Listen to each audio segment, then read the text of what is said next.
those around them. So in other words, they'll have what we call hallucinations.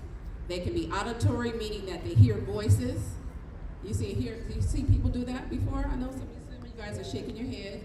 Auditory, some of them are visual, where they're actually talking to somebody like they're there. And in their minds, that person's there, but they're not. Well, we obviously can see that they're not.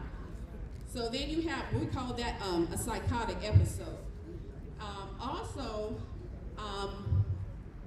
you have some that have disorganized speech and behavior. So you'll say, oh, that person's looking odd or acting odd, or they, like I said, crazy is what a lot of people use. But these are all signs of mental illness. So you have to be really cognizant of that. And I'm talking specifically to parents, to mentors, to coaches. If you see people that are in your care, please, please, please take the steps to do something about it. Even if you approach their parents, or if you can get them to a therapist, or have them to go to their medical doctor. That's where it can start. So now, I'm going to talk to you about some statistics because these are real. This is real, this whole thing about mental illness. So according to the Centers for Disease Control, which we call the CDC, youth between the ages of 10 and 24, suicide is the third leading cause of death. The third leading cause. That's pretty high. More teenagers and young adults die from suicide than from cancer, heart disease, AIDS, birth defects, stroke, pneumonia, influenza, and chronic lung disease combined. All that I just listed combined, okay? That is very prevalent. Suicide results in approximately 4,600 lives lost each year. Each day in our nation, there are an average of over 5,400 suicide attempts by young people grades 7 through 12.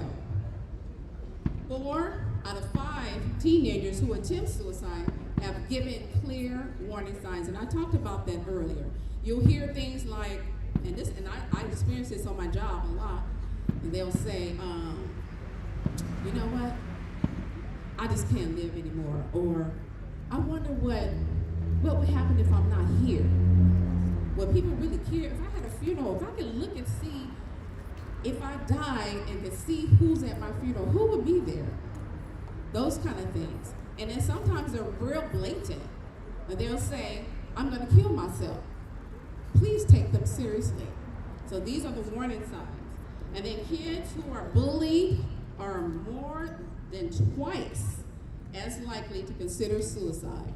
And this is according to a recent study in the Journal of the American Medical Association.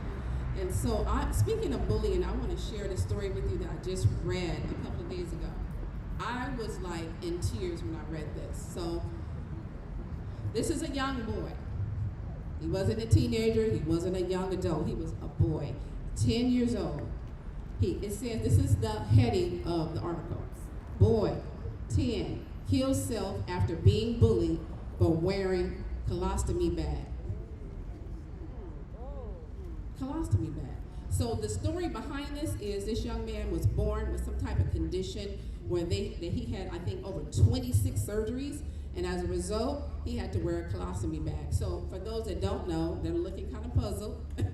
So it's a bag that's worn outside of your body, and that collects all of your waste material. And so apparently, the waste material was being smelled by his classmates, and they used to tease him. So they tease him all the time. Oh, you stink. You know how kids are. Oh, you smell bad. And all these things. So the young man was left, the little boy was left home one time. His mother had gone grocery shopping, and she returned, and he killed himself. I was heartbroken, and I said, this should not happen. This should not happen.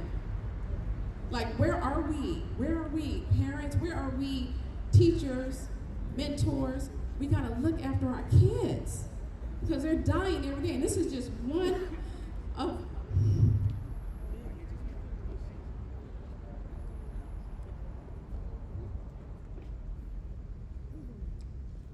Give me a minute. I'm sorry. Okay. I'm back. So I'm going to say this. We have to look at what the risk factors are to suicide. Okay?